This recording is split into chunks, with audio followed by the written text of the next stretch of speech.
पहली बार ऐसे हथियार और रेजिमेंट परेड में शामिल हुए जो भविष्य के युद्ध की तैयारियों का हिस्सा होंगे।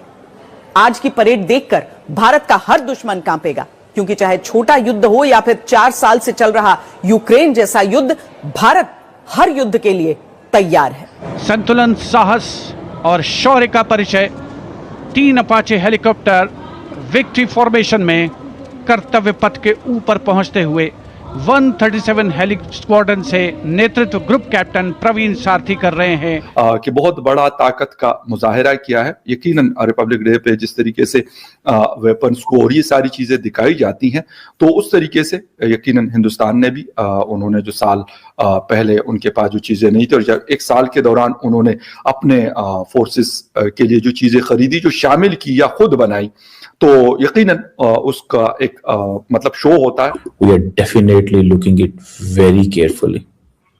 We are definitely looking it very carefully. And we do value this thing कि यार ये चीज जो है ना, ये हमारे लिए बहुत ज्यादा significant है। And a minimum of 15 meters in a single span and a maximum of 75 meters in multi-span. A lone helicopter, rather 3 helicopters. मतलब बजट बहुत बड़ा है उनके पास, बहुत ज्यादा असला खरीद रहा है हिंदुस्तान, नई नई चीजें ले रहा है, वो जेट फाइटर्स हो, मिसाइल टेक्नोलॉजीज हो या कुछ और हो। क्या वजह है? फिर दुनिया उनके साथ कड़ी है। जो बॉटम लाइन है सारे इंडिया ईयू रिलेशनशिप की, कि they want to grow organically and they believe that geopolitics can come in anytime.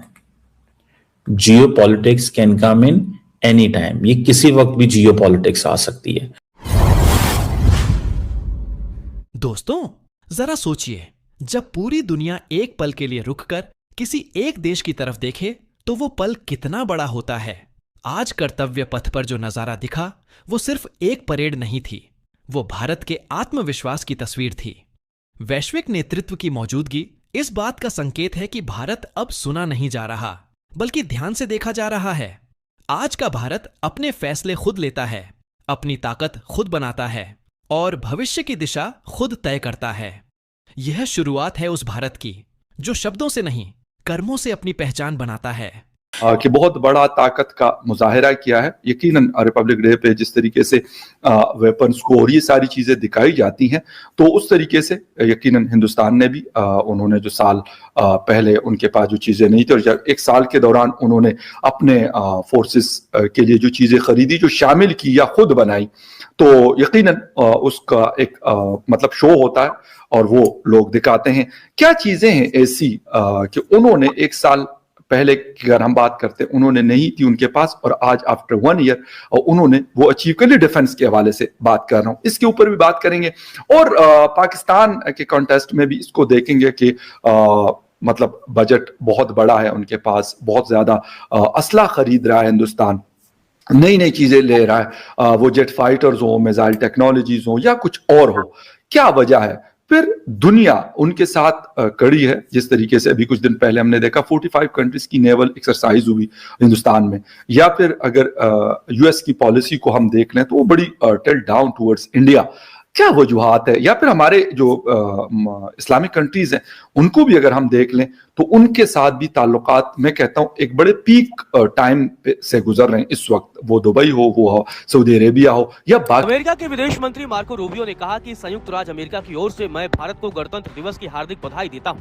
संयुक्त राज्य अमेरिका और भारत के बीच ऐतिहासिक संबंध है। रक्षा, ऊर्जा, महत्वपूर्ण खनिजों और उभरती प्रौद्योगिकियों में हमारे घनिष्ठ सहयोग से लेकर क्वाड के माध्यम से हमारे बहुआयामी जुड़ाव तक अमेरिका भारत संबंध हमारे दोनों देशों और हिंद प्रशांत क्षेत्र के लिए वास्तविक परिणाम देते हैं। मैं आने वाले वर्ष में अपने साझा उद्देश्यों को आगे बढ़ाने के लिए मिलकर काम करने से देश के अंदर एक इकोसिस्टम में बहुत बड़ा निवेश आएगा। और एक और चीज होता है, जब बड़ी इंडस्ट्रीज ऐसी कुछ आती है तो यहाँ देश के अंदर जो स्मॉल एंड मीडियम एंटरप्राइजेस है, जो हमारे यहाँ पे स्टार्टअप्स है, उन सबको बहुत बड़ा फायदा मिलता है। और क्योंकि क्या होता है कि आप देखिए एयरक्राफ्ट के अंदर कितने सिस्टम, सब सिस्टम्स रहते हैं, वो सब की जो प्रोक्योरमेंट होती है वो देश के अंदर से चालू हो जाती है और जिसके कारण जॉब जनरेट होते हैं, फिर बाद में यहाँ पे एम्प्लॉयमेंट जनरेट होता है, इन्वेस्टमेंट्स आते हैं, टेक्नोलॉजिकल ट्रांसफर आता है, अपस्किलिंग ऑफ पॉपुलेशन होता है, ग्रोथ होता है। तो एक तरह से सोचिए खुशहाली आ जाती है। तो मेरा ये मानना है, ये मेरा मानना है, ये मेरा व्यू है कि भारत को ब्राजील के साथ जो डिफेंस कॉपरेशन है उसको बढ़ाने की जरूरत है, ताकि ब्राजील और इंडिया दोनों मिलके साथ में डेवलप कर सके और हम दोनों अमेरिका और चाइना को चेक में भी रख सकें, क्योंकि ब्रिक्स के अंदर हमको चाइना को भी एक तरह से चेक में रखना पड़ेगा। और जब हमारा कोलैबोरेशन ब्राजील के साथ बढ़ेगा तब ब्राजील भी वैल्यू करेगा वो पार्टनरशिप को, और इंडिया और ब्राजील मिलकर चाइना को इफेक्टिवली चेक कर सकते हैं। सेकेंड, ब्राजील जो है लैटिन अमेरिका में सबसे बड़ा कंट्री है और हिस्टोरिकली उसका पंगा चलता है अमेरिका के साथ। अमेरिका के साथ भी हम एक तरह से अमेरिका को भी बोल सकते हैं कि भैया अगर आप टेक्नोलॉजी नहीं दोगे हम ब्राजील के पास चले जाएंगे। देखिए, जब तक आप अपना ऑल्टरनेटिव नहीं रखोगे, जब आपको डिस्कशन करना है, आपको नेगोशिएशन करना है अमेरिका से, you have to do from the point of strength. आपके पास ऑल्टरनेटिव्स होना चाहिए, तभी जाके अमेरिकन मानेंगे। और डीप कोऑपरेशन जो है हम ब्राजील के साथ कर सकते हैं। देखिए, हमारा कोई कुछ कॉन्फ्लिक्ट है ही नहीं हमारा ब्राजील के साथ। Historically we both the nations are having friendly ties, so it is a win win partnership for both the countries. Shared mutual interest है, डीप कोऑपरेशन है, ये मेरा मानना है। अब हम भारत की बात करते हैं मुझे, क्या भारत अपने डिफेंस एक्सपोर्ट से एक स्ट्रेटेजिक इकोसिस्टम बिल्ड कर रहा है जहां पर डिप्लोमेसी और इंडस्ट्री दोनों को एक साथ हम मेंटेन कर सकें, चला सकें? देखिए, भारत तो जिनसे भी बोल रहा है, कल हमने 114 जो रफाल हम लेने वाले थे, इंडियन एयरफोर्स ने उसको क्लियर किया था। हमारे मिनिस्ट्री ऑफ डिफेंस ने बोल ही दिया है कि इसमें जो इंडिजिनाइजेशन कोशेंट है वो कम है, और इसी के लिए वो डसॉल्ट से बात करने की कोशिश भी कर रहे हैं। इनफैक्ट अभी हम रूस के साथ भी नेगोशिएट कर रहे हैं, दोनों में से कौन सा कंट्री हमें बेटर टर्म्स देगा। हम एयरक्राफ्ट हम जो हमारी जो फाइटर एयरक्राफ्ट जो बनाना है, हमें 114 आज देख लिया है, जो मैंने अपने कानों से सुन लिया है और आप लोगों ने भी देखा और सुना है।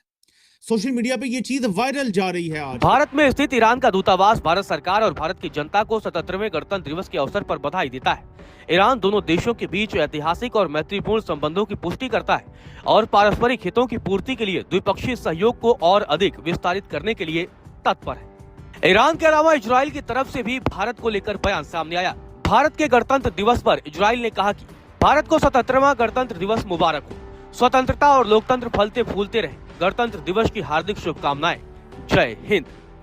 आज 26 जनवरी का गणतंत्र दिवस भारत में बहुत ही धूमधाम से मनाया गया। इसमें दो नेता जो यूरोपीय नेता थे जो भारत के आज मुख्य अतिथि थे, उसमें भारत द्वारा अच्छी परेड हुई और उस परेड को देखकर यूरोपीय अध्यक्ष ने तालियां बजाई और भारत का स्वागत किया। इस परेड को देखकर सारी दुनिया हैरान है और इसमें पाकिस्तान से अलग अलग रिएक्शन आ रहा है। पाकिस्तान ने भी भारत की तालियां बजाई है और भारत क्षेत्र में गणतंत्र दिवस में बहुत सारे डील करने वाला है यूरोप के साथ। ये देखकर पाकिस्तान हैरान है और पूरी दुनिया ये भी देख रही है कि भारत बढ़ती हुई ताकत है, इसे रोकना किसी के लिए बहुत मुश्किल है। और 26 जनवरी में भारत की इतनी शक्ति दिखाई कि सारी दुनिया हैरान रह गई। सेना की परेड देख यूरोपीय अध्यक्ष ने भी तालियां बजाई और भारत के पर सबकी निगाहें हैं कि भारत के साथ यूरोप की क्या डील होने वाली है। इस पर आपकी क्या राय है? अपनी राय कमेंट में दें और चैनल को सब्सक्राइब कर लें, वीडियो को शेयर करना ना भूलें।